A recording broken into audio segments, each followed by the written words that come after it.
Bonjour aux vacanciers et bonne chance aux autres. Si la cérémonie était étonnamment exempte de tout débordement excessif, pas de claques, pas de déclarations injurieuses, non rien, si ce n'est l'habituelle homélie de la bien-pensance hollywoodienne, exhortant à mettre fin au racisme et tout le tintouin, mais cette fois-ci, il s'était clairement calmé sur beaucoup de points, à croire que le changement d'occupant de la Maison Blanche a douché les postures de Che Guevara, si fortement revendiquées par la plupart des participants de la cérémonie, y compris le présentateur, qui s'est cantonné à des blagues assez inoffensives sur l'homme orange.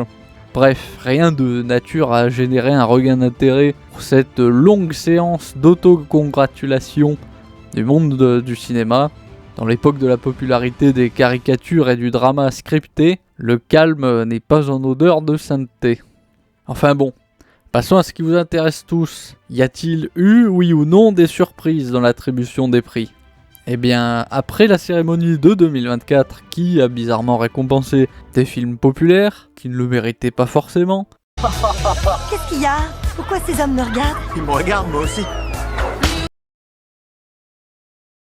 Ils sont revenus à la configuration d'usine, et donc cette cérémonie a ressemblé à l'immense majorité des précédentes, même dans les revirements du jury, tout est prévisible. On en est au point où, si vous êtes capable d'identifier les similitudes, les points communs, vous comprenez que si un film veut obtenir des Oscars, il doit cocher les cases implicites de l'Académie en abordant les sujets favoris de cette dernière, tout en ayant des acteurs qui se vautrent dans la bien-pensance à chaque apparition publique.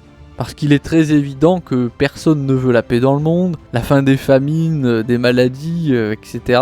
Seuls les éclairés d'Hollywood ont des souhaits si téméraires. Imagine all the people Living for today. Yeah. Imagine there's no countries, yeah. Alors ?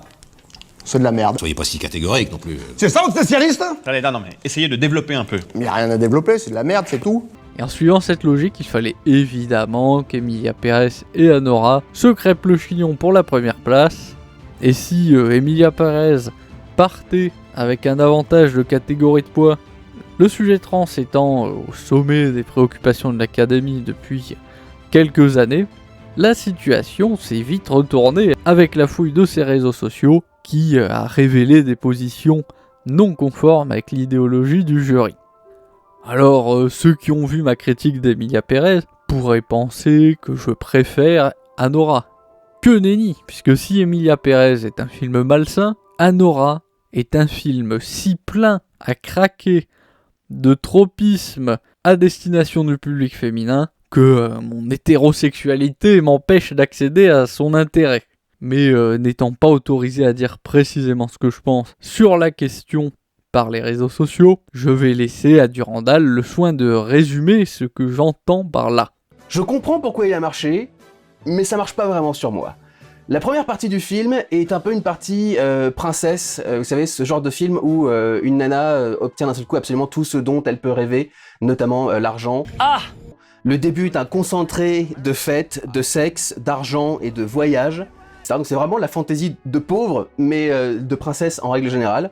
Si obtenir des privilèges sur la seule base de l'attirance que l'on provoque chez le sexe opposé remplit si profusément les films, les livres à destination du public féminin, avec les exemples incontournables de 50 nuances degrés ou de Twilight, c'est bien la preuve de l'existence de cette sensibilité chez le public féminin. Vous pouvez bien déballer toute la gymnastique intellectuelle que vous voudrez. Faudrait être carencé en bon sens pour me soutenir que j'ai tort sur ce point. En dehors de ça, les performances d'acteurs sont décentes, la réalisation passable, en gros un film inodore incolore, globalement. Mais alors je dois avouer avoir ri assez souvent en voyant Anora se faire insulter de prostituée. Je vois pas pourquoi elle se vexerait, puisqu'elle en est une. C'est un peu comme si vous alliez voir un boucher que pour le vexer vous lui disiez « Ah mais tu es un boucher toi !» Je suis pas sûr qu'il comprendrait où vous voulez en venir avec ça. Bon, certains rétorqueront oh mais grand cynique devant l'éternel, stripteaseuse c'est pas pareil qu'une prostituée. Eh bien si, fin de l'explication, j'ai raison, c'est tout. Ta gueule. En plus sérieusement, vous irez voir la définition d'Amnesty International sur le terme travailleuse, travailleur du sexe. Si vous comprenez pas, c'est votre problème. Bon, encore plus cocasse, c'est le réalisateur, clairement encarté dans l'idéologie qui glorifie la débauche, qui fait les louanges des travailleuses du sexe à longueur d'intervention publique, et qui au final fait un film dans lequel les malheurs de son personnage principal sont quasi exclusivement causés par son statut de travailleuse du sexe. Le film reconnaît pudiquement le manque de salubrité physique et mentale qui découle de son activité professionnelle. Bon, cependant, je me suis déjà assez étalé sur le bousin, alors passons au résultat.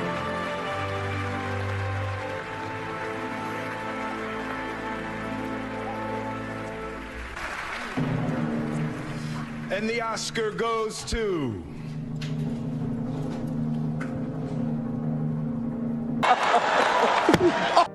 Anora gagne le prix du meilleur film, de la meilleure actrice, de la meilleure réalisation, du meilleur scénario, du meilleur montage.